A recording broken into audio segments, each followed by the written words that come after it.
Nuestro equipo está conformado por Arturo, Jenny, Eduardo, Franco, Ale y Mauricio. El reto consiste en que en el año 2014 se contaminó el río San Juan debido a un derrame ocasionado por hidrocarburos y justamente administrado por Pemex.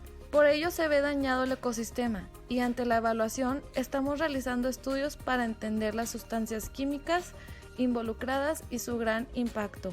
Los elementos que componen los hidrocarburos son hidrógeno y carbono. Hidrógeno tiene un electrón de valencia y una electronegatividad de 2.1. Carbono tiene 4 electrones de valencia y una electronegatividad de 2.5. La diferencia de electronegatividad es de 0.4, por lo que hace los tipos de enlaces en los hidrocarburos no polares. El agua está compuesta de 2 hidrógenos y un oxígeno. La electronegatividad de hidrógeno es de 2.1. Oxígeno tiene 6 electrones de valencia y una electronegatividad de 3.5, por lo cual la diferencia de electronegatividad es de 1.4. Eso significa que los tipos de enlaces en agua son polares. El agua tiene diferentes fuerzas moleculares, fuerzas de dispersión, interacciones dipolo-dipolo y puentes de hidrógeno. El agua tiene puntos de fusión, ebullición, calores de fusión, vaporización y tensión superficial más elevados que otras sustancias que son químicamente afines a ella. Estas propiedades físicas comprueban la existencia de grandes fuerzas intermoleculares que mantienen unidas entre sí las moléculas de agua adyacentes gracias a los puentes de hidrógeno presentes en ella. Gracias a la polaridad del agua, sus moléculas se atraen entre sí con gran facilidad. El lado positivo de un átomo de hidrógeno, se asocia con el lado negativo de otra, que sería un átomo de oxígeno, formando los puentes de hidrógeno.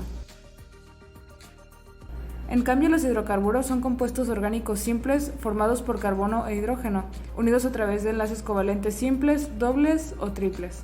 Estos compuestos pueden ser insolubles y menos densos que el agua. Generalmente se utilizan como combustibles y para producir explosivos, especialmente aquellos de menor masa molar. Las fuerzas intermoleculares presentes en los hidrocarburos son las fuerzas de dispersión o dipolo inducido, debido a que son no polares, y por lo tanto sus fuerzas intermoleculares son más débiles que las del agua. El agua y el petróleo tienen diferentes propiedades tanto como químicas y físicas. Primero hablaremos de las propiedades físicas de cada uno. El petróleo tiene una densidad de 0.75 a 0.95 kilogramos entre litros, una solubilidad insoluble y el tipo de polaridad es no polar. El olor de petróleo depende mucho de la naturaleza y de la composición del aceite crudo. Normalmente este olor es desagradable. El color varía entre rojo, amarillo y negro, es decir, es más oscuro que el agua.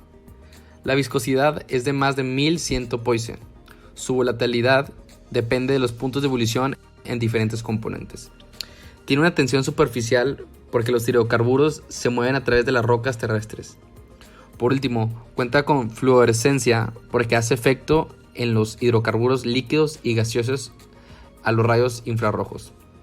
Por otro lado, el agua tiene una densidad de 1 kilogramo entre decímetro cúbico. El agua es polar, por lo tanto soluble. La viscosidad del agua es de 10.020 Poisson cuando está a 20 grados centígrados.